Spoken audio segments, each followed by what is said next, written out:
The Sound of Freedom apparently isn't good enough for streaming services. I'll tell you why, but before I do, hi, my name is Jacob Airy. Welcome to the StudioJake vidcast where I talk about all things pop culture. Be sure to like this video, share it out, leave me a comment, and tell me what you think. Also, be sure to subscribe. I'm trying to reach 1,000 subscriptions, so every gentle tap or smash of that subscribe button really helps me out. I really appreciate it. Thank you all so much. All right, so what am I talking about with the Sound of Freedom? I've talked about Sound of Freedom a couple of times on this channel. It is an independent film that purports to tell the story of Tim Ballard and how he founded a human trafficking rescue operation. Tim Ballard is portrayed by Jim Caviezel in the film. I saw it in theaters. It is a fantastic film. It's very moving. It touches on the subject without being exploitive.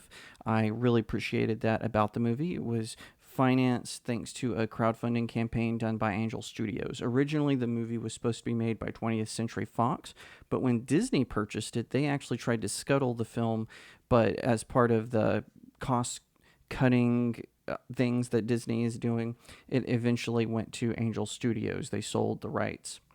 So some people are saying Tim Ballard, who's portrayed in the film, that he has exaggerated his career as a person who saves children from human traffickers. Okay, fine. I've never met Tim Ballard. I've read conflicting reports about the man, whatever. The point is, the movie is fantastic. And a lot of times, these Hollywood movies, they veer off into sort of historical revisionism. Sometimes it's just so that they can tell the story in the span of the hours given in the runtime of the film. Other times, it's to be exploitive, and I've talked about the difference on that in my reviews of various movies. For instance, I always cite Sergio. It's basically a UN propaganda film that is on Netflix. And I'll talk more about Netflix here in a minute. So, Sound of Freedom had a huge run in the movie theaters. It did fantastic at the box office, even with Angel Studios giving away tickets for free, allowing people to go to the theater with screenings.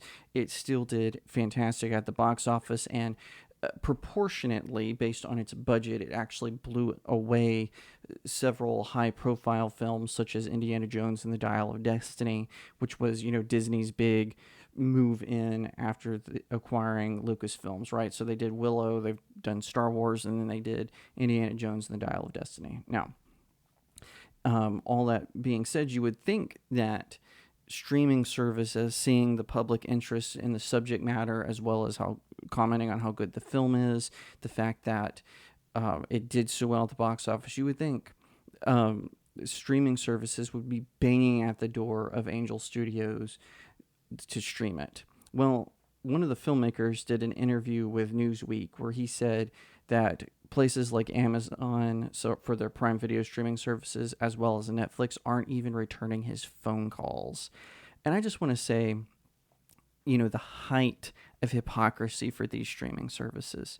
Prime Video features not one, but more than one, two that I know of adaptions of Lolita, which is based on a very disturbing book about a grown man who engages in a relationship with a young girl who is not of age, and he basically grooms her into becoming his girlfriend and does unspeakable acts with her. Oh, sure, they're gonna have those movies on Netflix. They're having Cuties, which is an exploitation film about a girl dance troupe, and with a very creepy cinematographer. They're gonna run that, and then Big Mouth, which is about underage kids having all doing all kinds of unspeakable acts. Just absolutely disgusting stuff. But no, Sound of Freedom isn't good enough for them. Now, it may end up on a place like Crackle or Hulu. Who knows? There are other streaming services out there. Maybe it'll end up on Tubi for free. I'm a big fan of Tubi. Tubi seems to be like they'll put anything on their streaming service that they can get their hands on. Whatever the case may be, I just find it incredibly hypocritical that these streaming services will run, said horrifying movies. They'll do all films with all kinds of gross content, not just in the perverted sense, but also in the horror sense. Yeah, yeah, those are fine. But, a movie that highlights the tragedy of human trafficking and how children are exploited by these coyotes and these smugglers. Oh, yeah, we're going to not talk about that. We're not going to stream that. Sure, sure. All this other perverted stuff we're totally okay with, but the Sound of Freedom we're not.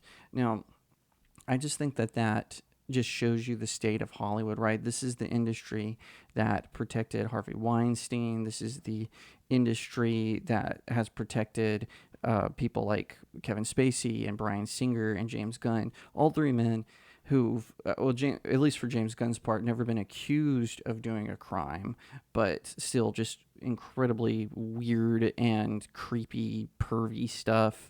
And, Kevin Spacey and Bryan Singer, of course, have faced legal ramifications. Neither of them, or Kevin Spacey was found not guilty recently after a few of his accusers died. Yeah, look that up. That's a true story. I guess he's friends with the Clintons. But I just think that, Angels, that's where things are going right now. In a previous video, I talked about how independent comic book companies are starting to rise up. So, like Iconic Comics, All Caps Comics, the Rippaverse. My friend C.S. Johnson, she's doing a comic book called Discord on fundmycomic.com.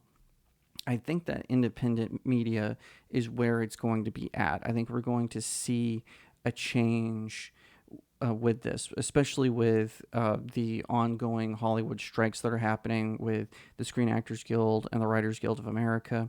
We're going to see things move more toward independence. So we're going to see independent documentaries pop up. We're going to see independent films. But a film that is about the exploitation of children, that's no, no, no. We don't get to show that. We don't get to stream that. We can't watch that on our TV because of how messed up the Netflix situation. Personally, if I was the stock people, the investors, sorry, the investors of Netflix, Prime Video, Disney Plus, Hulu, all of these streaming services, those are the four big ones. Max is on there as well. They've kind of lost steam a little bit, but okay, so Max as well. I would be questioning this. Why can't we stream Sound of Freedom? This is a golden opportunity to bring in, new fans onto our streaming services. Netflix has been a parade of bad decisions. The constant renewal of Big Mouth, the acquisition of Cuties, and apparently there are other foreign films that are just as perverted as Cuties making its way onto Netflix. Same problem at Prime Video. Hulu can't decide who owns it. Is it Disney? Is it Comcast? Disney Plus losing subscribers. Max as well losing subscribers. They thought Zack Snyder would save them, but then of course he's a hack, so it didn't. And now Max for a while was winning the streaming wars, but now not so much anymore. And I think we're going to eventually get to a place where these streaming services, they can't ignore indie projects like Sound of Freedom. They can do it now, because before they could kind of ignore films that sort of had a Christian following because they would say, oh, it's cheesy or it's saccharine and all this nonsense. So they're going to, but Sound of Freedom isn't. Now, the movie's not perfect. It has some flaws, and I talk about that on my website, StudioJakeMedia.com. But the sheer success of the film would behoove me if I was the Netflix CEO. Unfortunately, they have a person who's not so smart as their CEO right now. But I would say, hey, I want to get this film on here because I'll get subscribers from that audience. But no, they don't want people who care about those issues because then they'll see all the other trash that's on the channel and start complaining about it. And I think that's what's going to happen. Of course, if I was the CEO or just the director of any of these streaming services, all of them would face massive changes. I think the only one that kind of that keeps to its consistency is Hulu and maybe Crunchyroll, but Crunchyroll's all anime. Anyway, they do have some live action Japanese films, I guess. My point is, what these streaming services are doing, they're engaging in a form of censorship because it Sound of Freedom exposes the thought process of the mainstream media and their allies in Hollywood.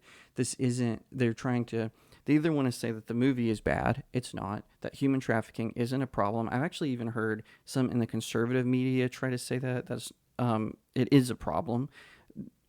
Aspects of Tim Ballard's story isn't true. Okay, every Hollywood biopic exaggerates the person they're watching, whether it be a good movie or bad. That's just the way it is.